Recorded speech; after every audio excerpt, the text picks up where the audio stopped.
2020 is ready to be put to bed. Welcome to the Landlord Coach Daily-ish Show, New Year's Eve edition. 5, 4, 3, 2, 1, 0, ignition, liftoff.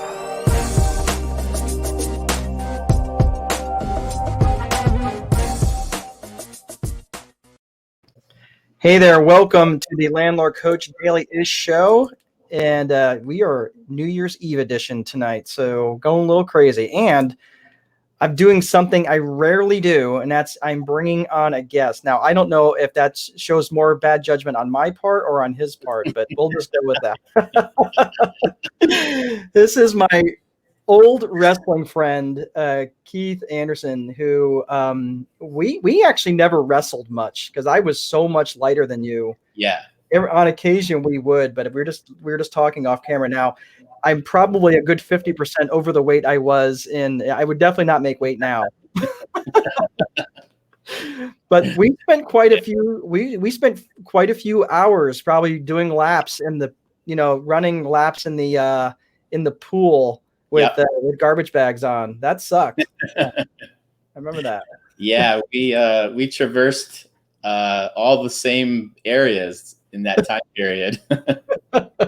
Well, it's funny that now we're traversing this area together. Oh God, I know, it's crazy. Well, it's so funny that back then everybody wanted to carry me up the stairs when it was that time. Did you remember that? The firemen carry up the stairs. Yeah, I'm picking Dolphini. Yeah, I remember you.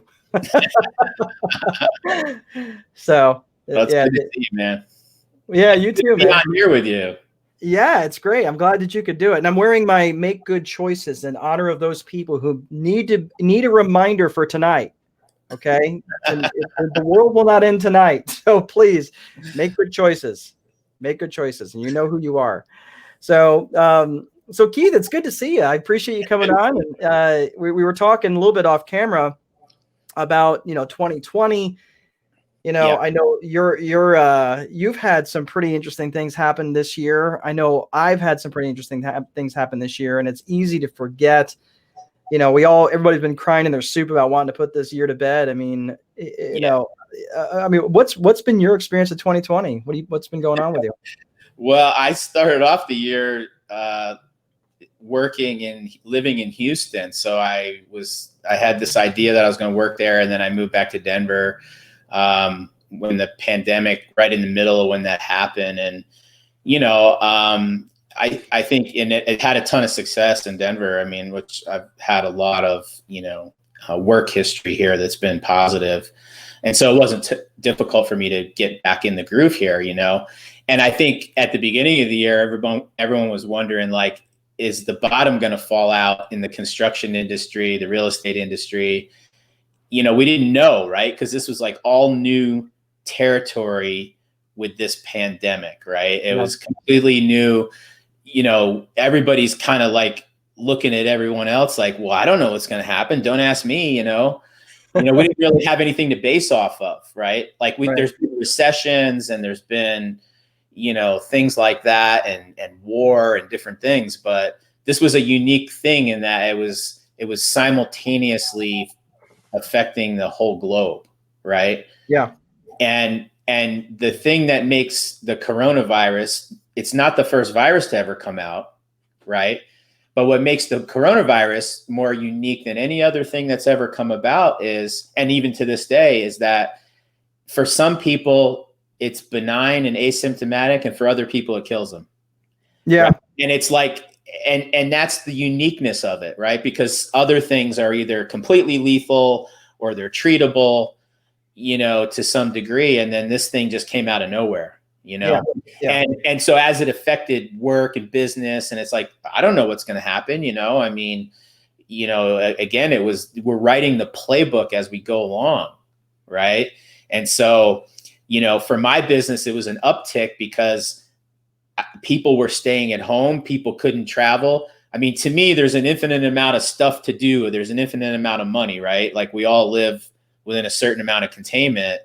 And then it's like, well, I can't travel. I can't go out to dinner. I can't, I can't do this. I can't even go into a shopping store without, restrictions. And so what I found in my industry, I don't know, can't speak for yours, but, it was people were like, all right, well, I guess we're just going to, hunker down and invest in our home and make improvements here. And, so that's what I ended up seeing was, right.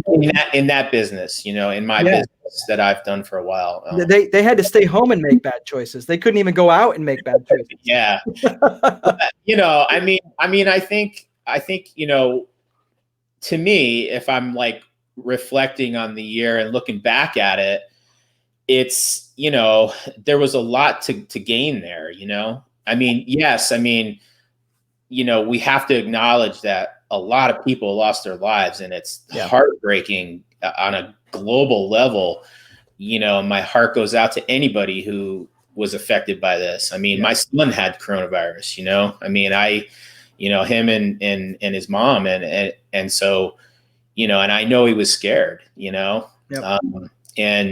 but he got past it, and he only was sick for one day. And, but I think the other side of the coin is like, there was a lot to learn there. There was a lot of ground to gain there if you were willing to be able to see what that was. Yeah. And what that was is that I talked with my friend on a podcast yesterday about this, that, we don't lose that connectivity that we have as people, right? Like, we still have the need to be with people. It's a basic human need. Yeah. So we didn't lose that. It's just, we couldn't go do it at a baseball game. We couldn't do it, at a Starbucks. We couldn't, we had to create this sort of new paradigm on the fly. Yeah. And man, a lot of good could come out of that, Yeah, no question. And I think it's interesting, just seeing the evolution that happened in the schools, seeing the evolution that happened. I was using Zoom for my coaching long before Zoom was a thing. And, I would say, hey, let's do a Zoom call. And now everybody knows what that is. But this time last year, only, very few people knew, because they were using other means, FaceTime or Skype or whatever. But, and I hate, and of course, then we were ushered in with these, phrases of new normal, which it's hard for me not to punch someone in the throat whenever they say new normal, but I get it. It is, it's a freaking normal. And it's just the way of the world. And, people wanted to wear, like, people were anti-mask, then they were pro-mask, and then they're anti-mask again. And if you look back at 2020, and that's kind of, like the theme for tonight is, 2020, let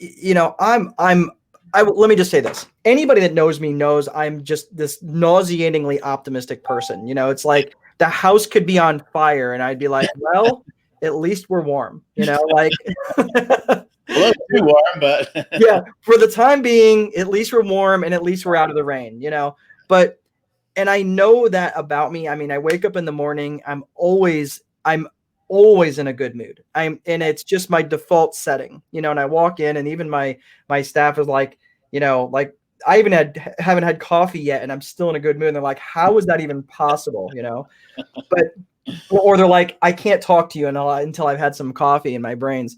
But, it's easy to look at all the crap that 2020 was. And I think 2020 went really fast. I think it went faster than normal, just because there wasn't anything for there to be a pattern interrupt. It was like, hey, let me go back to the ditch and dig some more. I love what I do. Don't get me wrong. I enjoy it, but there was never a pattern interrupt for me with a trip or a visit from somebody or something I could look forward to, because it was just not dying. And for me, I don't want to live. If you never saw the movie The Croods was about, this early caveman family that they weren't living, they were just not dying, right? And that's what it was. They're like, every day it was like living in fear and never not be afraid, and that's the whole thing. And finally, the daughter, the oldest child, she was like, this isn't living, this is just not dying. And that's for me, at the end of the day, I don't want to say it. I mean, I don't want to die like that, but I mean, I'm not ready to go, but you know, at the end of the day, I kind of been like, screw it, man. Like, I'm reminded of a story real fast, and go and I'll let you make your point. But it was early in the pandemic.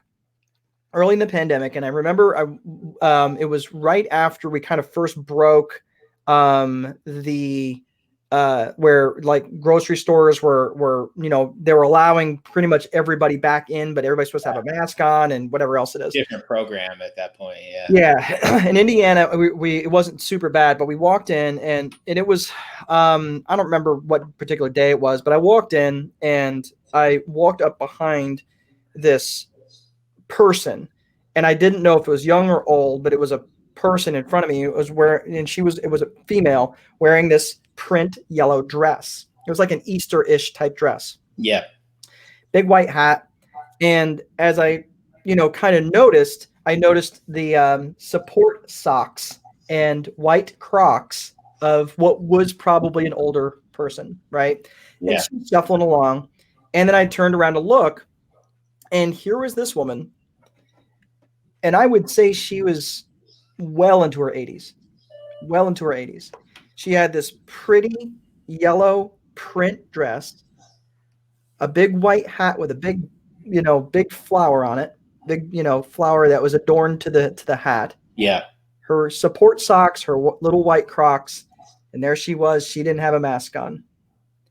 And I looked at her and I was like, that lady is going to go out the way she wants to go out. That's right. You know what? And there was something to be said for that. Like, yeah. You know, so where was everybody screaming at her because she didn't have a mask on? Like, they're like, are you kidding me? Like, she's 80. She could do whatever the hell she wants. She could drink from her boot if she wanted to. And I'm not going to, you know, I'm not going to get in her way, you know? Yeah. But that was the funny thing. Like right then I just realized that there's just some people who are just refuse to live in fear. Yeah.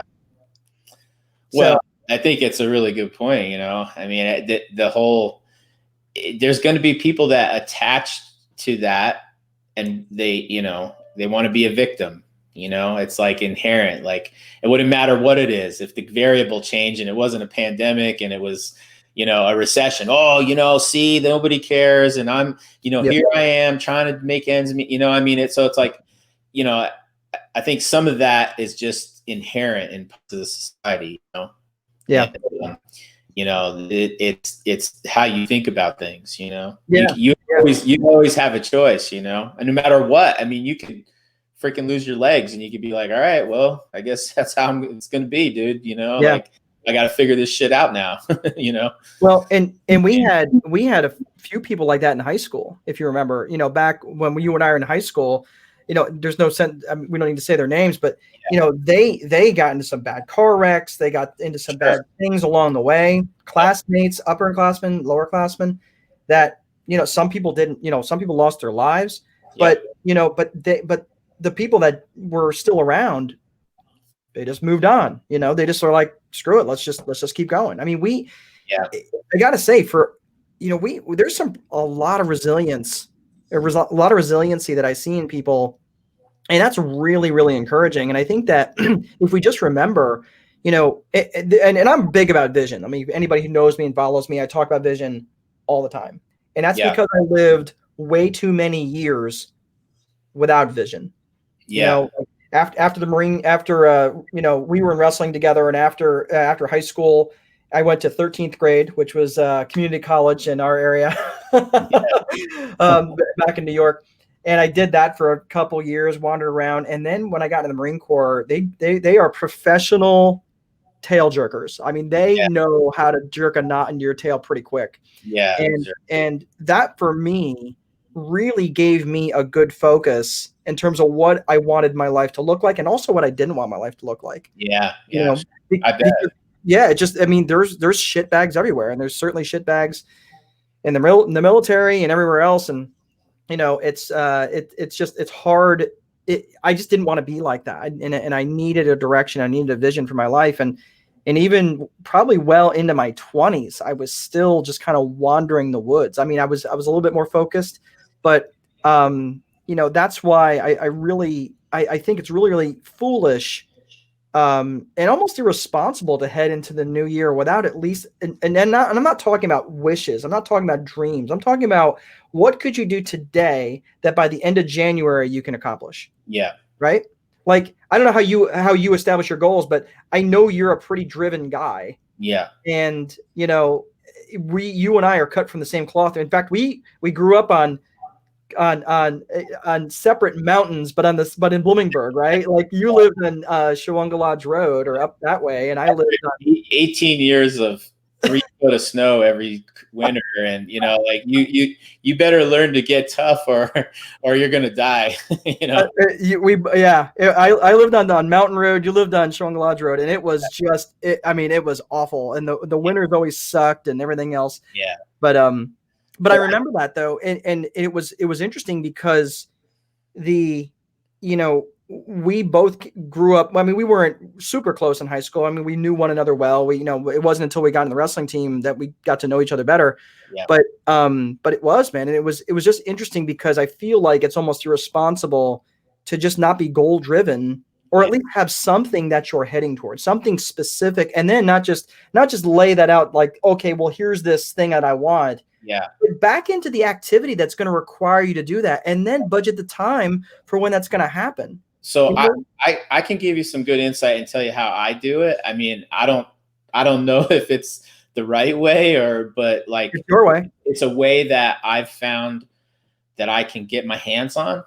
And what I always like to do is I always like to look at any goal, like, if I can be specific about it, like if it's I want to do a bodybuilding competition or a fitness show, or I want to start a company, or I want to do, whatever it is, right? Like whatever that I always, one of the things I do is I always start from the back and I move forward, right? Like it's like, I have to know what the end looks like. You know what I'm saying? To a certain degree, right? Like there may be changes along the way, but it's like, if I don't really know where I'm going, how can I possibly, like, if I'm going to book a trip to Rome, then I have to prepare myself to go to Rome, right? So then I have to I work it in reverse, right? So then it's like, I know, okay, I want to build this company and I want it to do like this, and I want it to have this kind of revenue, and I want to, so then I can build that thing and sort of fill in the boat, right? Yeah. And the other thing that I do is I work everything like a triangle, in the sense that I'll say, I'll give you a very tactile example, of, start at the top of the pyramid, right? Like if you want to start a company, and I'll just use a really goofy example, but like if you wanted to start a company selling pinball machines, right? So what's the company? Oh, it's Pinball USA, right? And then, okay, well, what do you do, Pinball USA? Okay, well, we sell pinball machines, we service, pinball machines, and we repair, pinball machines, right? So now I've come off the top layer, which was pinball machines. Now I've identified what it is that we do, right? So then I'm clear about that. Well, what does servicing mean? Well, servicing might mean 5 different things. Servicing might be yearly inspections, cleaning the pinball machine out, like make it like look like a tree, and as you get down to the specifics, then you end up with all this granular stuff at the bottom, right? Mm-hmm. And then all that granular stuff is the stuff that's approachable, right? It's like it might I wish I had like a PowerPoint to show this, but maybe in another episode. But as you get down more granular, it might be that, under the main heading of pinballs, and you came down, and well, then it was selling the pinball machines, and then it was, well, I need to make a website, and then it's, well, I need to have a video that explains the best way to buy pinball machines, and then I have to hire someone to help me make the video. And then now all of a sudden you have these real granular pieces that you can put your hand on, right? Oh, well, I got to call this guy. I got to make this video. I got to research this. But it all is working its way upwards to pinball company. Right. Does that make sense? It makes total. In fact, everything you just described, because I'm sitting here thinking like, holy crap. And we don't talk much. I mean, we message back and forth, but it's kind of funny because the way you just described that is how I I teach the VIP method, and Right. that's vision, infrastructure, process. Now, Yeah. you didn't really talk about infrastructure specifically, Yeah, but, right. but you're talking. Let's, where am I trying to go? What's the pinpoint at the top of the triangle that I'm trying to go to, and then back, back one step backwards and see, okay, well, what do I need to get here? Right now, I maybe not know how it's even possible or what exactly it is that I would need, but just keep stepping. And then once you got, like, again, from vision, now I've established a vision for what I actually want. Now let me create a system to, deliver that vision for me, right? I'm going to reverse engineer a business that's going to deliver that vision for me. So if my vision is to lay on the beach, rubbing cocoa butter on my belly, I've got an infrastructure that's going to support that. I don't want to create an infrastructure that's going to require me to do a bunch of stuff when I'm trying to lay on the beach, because I'm going to be just going to be frustrated, right? So then it goes from vision to infrastructure, and then to process. Process is all the detail stuff, right? And where I think people get tripped up a lot is they want to make changes based on emotional things, right? Like it's like, well, I don't like the way 2020 went for me, so I'm gonna do this over here and make it better, And it's like, right.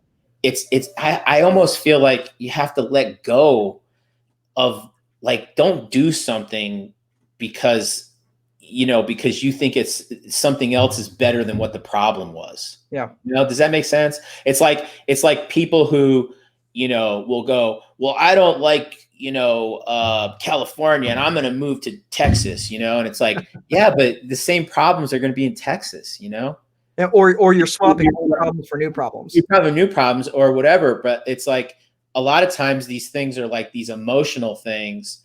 And then what happens is the goal for your vision for your future becomes emotional, right? And then it's just haywire, because it's like, well, I just want to do better. I don't know what it is, but I'm going to really stick to my diet this time. And it's like, yeah, but you didn't do it the last 3 times because maybe you didn't have structure. Right. Because there wasn't a roadmap, there wasn't structure, there wasn't this granular, you're staying up here and, I'm going to grow this business, but you never get down to that granular level where it's a phone call, right? Like I could have things at the granular level that are just filling out a piece of paper or making a phone call that all filters its way back up. That's right. Yeah. I love what you're saying, man, because it's all the behavior stuff that you kind of have to think about, right? So if it's about losing weight, well, it's obviously, there's no magical formula. You have to burn more than you take in, right? Yeah. Like this is about as simple math as you can get. And so what activity are you going to put in your, and when are you going to do that activity? It's not just about working out. You and I, we were very, very, we know we're athletes. We know how to make our bodies lean and whatever it is. And if we had to suck back down to our wrestling weights, I'm not sure I can get back to 91 pounds, but we could if we needed to, because we understand the mechanics of that. But it's like, well, when are you going to do that? When are you going to take those and put those activities on your calendar and make that happen? Mm-hmm. And and not only the when, but the what are you going to do, and what are the mechanisms to make sure that you keep moving forward? And is this really even a vision that you even want? What's this vision even about? Is it just about today because you're not able to fit in pants that you were able to a year ago? Or is this like, man, I'm kind of feeling fat, or no, like, your brother just got diagnosed with diabetes and you don't want to be jabbing yourself in the hip and you're 40 pounds overweight and climbing. What is this actually about? Get to that emotional answer, and you'll have a lot more instances of success. I think one of the fallacies out there, though, that because I've been through 48 New Year's, I guess. Probably at least 40 of which I could probably remember. Damn, you're old, man. Right? So but one of the things, if I examine that and I just start to look at that, what does that really mean? Like, moving into this new year. And, so many people for so long, and maybe we're conditioned from the media or whatever, but, to like, oh, well, it's the end of the year. And then next year, boy, I mean, look, let's face it. The health and fitness industry has made an entire career out of New Year's resolutions, an entire career. I mean, like, people in the fitness, what do they say? Like, the fitness industry makes like 70% of its money from like January 1st to like February 15th. I mean, it's so conditioned, but it's like, in the larger sense, it's like I'm not going out and partying tonight, because for me, New Year's, I started my goal. I was working on a goal regardless of whether January 1st came or not. Right. You know what I mean? It's like, in some ways you have to dismiss that conditioning, because it's bullshit. Yeah, it is. It's bullshit conditioning to think, oh, well, when the end of this year comes, next year, boy, well, it's like, yeah, but if 3 months ago you were having shitty behaviors and shitty eating habits, and you weren't looking at your business in a real tactile way, why is it all of a sudden January 1st, like some magical thing is going to appear from the sky that's going to make you change these behaviors? Why not just pick, December 13th? Well, why didn't you change it 3 months ago when you knew you were going to, like, you're going to let this happen for another 3 months? So I think it's like, in some ways, I'd like to go across the grain and say, why don't we just make our goals, like, I mean, I hate to do it, but take a page out of like a Grant Cardone, it's like writing your goals down every day and month. And, like, it's just because, if you've had a crappy time, January 1st is not going to solve everything. No. And my New Year's resolution, like, that's probably the worst thing besides Valentine's Day that's ever been invented, is New Year's resolutions. Really. I mean, we should just pass legislation to get rid of something, get rid of that. No, I'm sure the politicians are making money on it somehow. Otherwise they would. Well, the health and fitness industry is definitely making money out of it. Yeah, they are. There's no question about that. Man, I love what you're saying, though. It's so true. And I've dialed into that for years. Like, I know people I look at this time of year where, my bride and I, we sat down and she and I went through our vision. I'm thinking probably close to 2 months ago, maybe 2.5 months ago. And it was a little tough to get through it, just because, she was having a little bit tougher time and I kind of wanted to get through it. And we had a really, really solid conversation. It was really, really good. So at that point, I really had a solid vision, and I have a book that's actually where I write my vision and rewrite my vision. And I'm, and as you rewrite those things, because I do have my vision. And so I have my vision, which is like a longer paragraph. And then I just have bullet points of that vision, the critical pieces of that. And that's kind of like, so maybe my broad scope vision might be to, have a boat and sail around the world. Let's say for argument's sake, but that's not going to happen tomorrow. Right. It's a good vision, though. Right. It's not a bad vision, but let's just say it's not going to happen tomorrow. Okay. Yeah. That doesn't mean it doesn't belong in my vision, but if my next piece of my next closely held vision, and I call this the vision funnel. So this is something I talk about in the VIP course, but the vision funnel is really just about, like, think of the funnel like this is the bottom of the funnel is the thing, your closely held vision, the thing that you want to get to next. So if you're thinking of like, well, first, before we could crawl as babies, what did we have to do? We had to turn over from our backs to our bellies. Yeah. Right? We had to arch our heads and learn how to do that. Right. And once we've turned over, then we could learn to crawl. So the closely held vision at that point for us, whether we realized it or not, the bottom of the funnel was to turn over on our bellies. Once we could turn over on our bellies, then that kind of became something that was just wrapped into our fabric of who we were. The middle of the funnel came down, and now we want to learn how to crawl, right? So now at the bottom of the funnel, we want to learn how to crawl.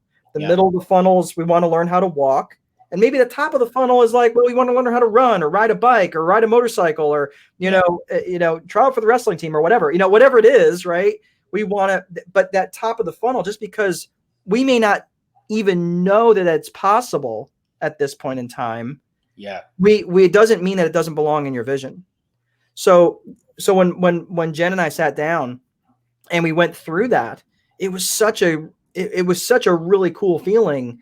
But I'll tell you what, I mean, my hands, and every single time, it's not so much as anymore, but my hands would tremble when I would actually put pen to paper about stuff that I actually wanted. And I don't know why. I know a lot of people say that, like, it's unnerving to write your vision down, because it's like, man, now I have to freaking own it.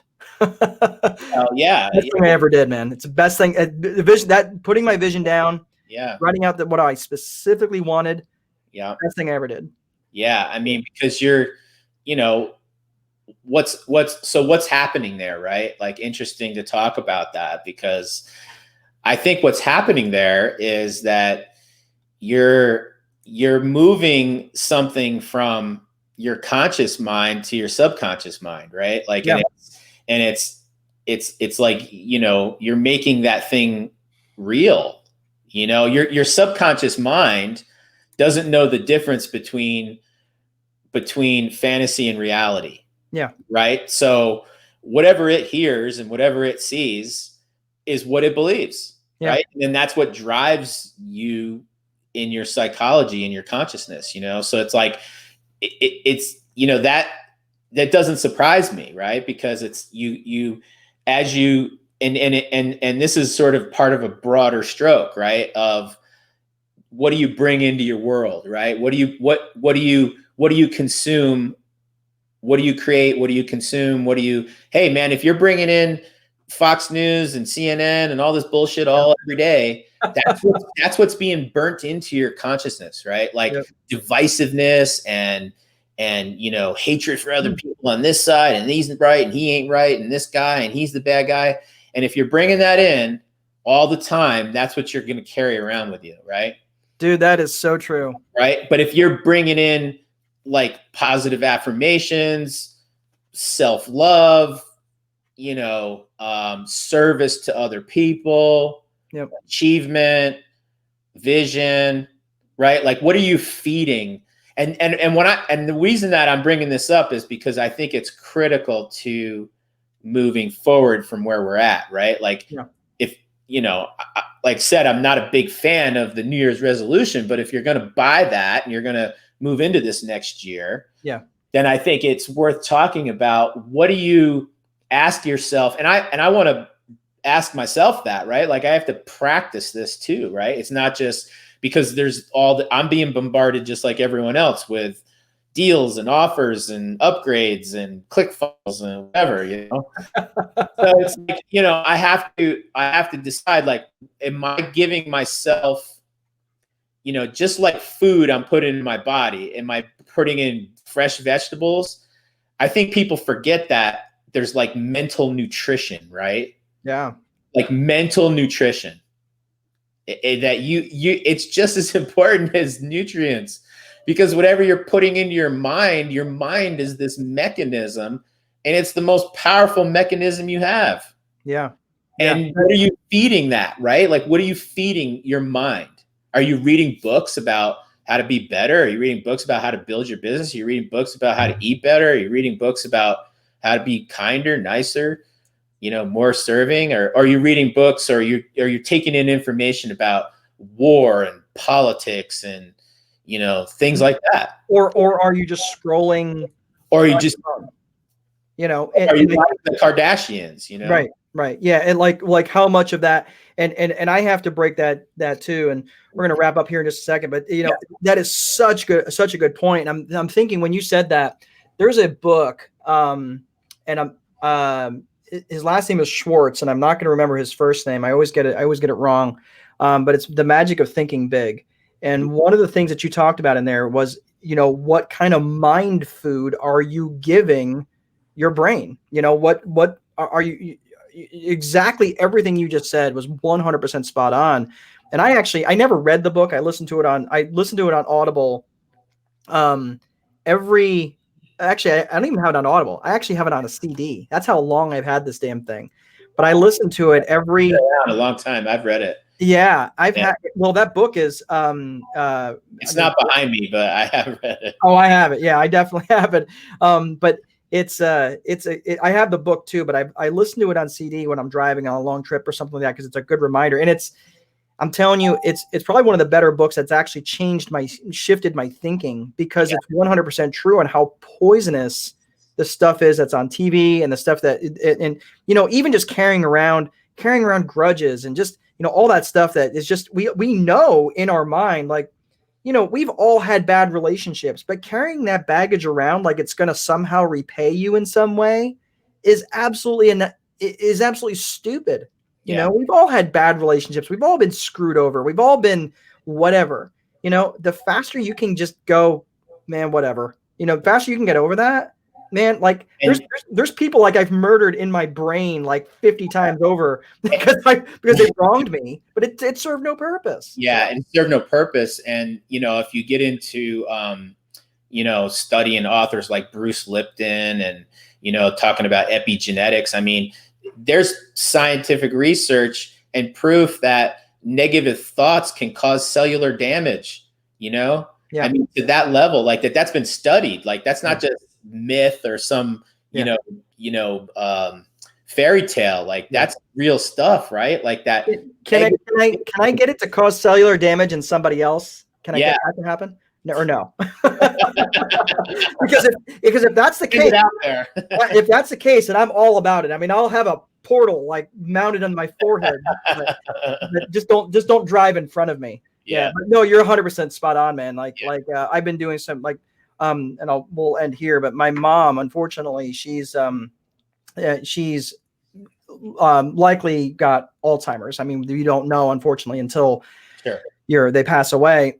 But she's got all the symptoms and signs of Alzheimer's. My mom was kind of one that never could let things go. Of course, she wasn't super healthy. She smoked most of her life, but it was one of those things. And of course, now so I did a ton of research on that, and several books that I've read about that.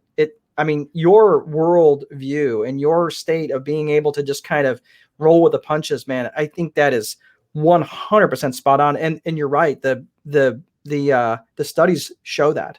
I mean, there's data on that. That's a big rabbit hole you can go down, and it's super interesting going down, that rabbit hole. I mean, we could do a whole nother podcast about that. Dude, I think we're gonna have to do one like once a quarter just to make sure that we keep the world straight. Well, dude, it was fantastic catching up with you. Awesome. My good friend Keith Anderson from Pine Bush High School, class of 90.